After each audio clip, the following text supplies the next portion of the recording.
tribunal administratif de Montpellier a utilisé un régime de responsabilité sans faute qui est lié à la législation sur les attroupements, qui est contenu dans le Code de la sécurité intérieure. Bon.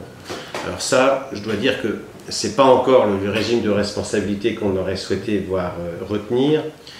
Et donc, même si c'est une victoire, le combat reste à poursuivre de façon à ce que les tribunaux administratifs utilisent de façon systématique, dans la mesure du possible, l'autre régime de responsabilité sans faute qui est celui des armes dangereuses, un régime jurisprudentiel. Mais sur le fond, moi, je suis de toute façon extrêmement satisfait parce que le préfet de l'Hérault m'avait opposé certains arguments qui étaient liés à...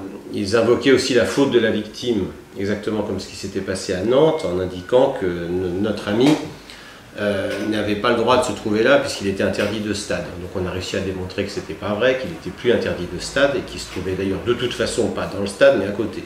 Donc ça a été complètement évacué.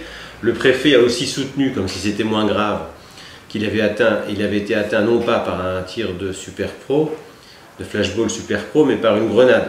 Ce qui finalement aurait été pareil, parce qu'il aurait été de toute façon victime d'une arme de la police. Bon, ça aussi, ça a été évacué, parce qu'il est absolument certain dans le dossier qu'il était atteint par un tir de flashball Super Pro, parce que de toute façon, les caractéristiques de la blessure étaient celles qu'on retrouve partout, chez toutes les personnes qui sont atteintes à un œil, c'est-à-dire l'éclatement de l'œil, du plancher orbital et des os propres du nez, ce qui correspond à l'augmentation du diamètre de la balle lorsqu'elle percute sa cible, bon, et en particulier un œil.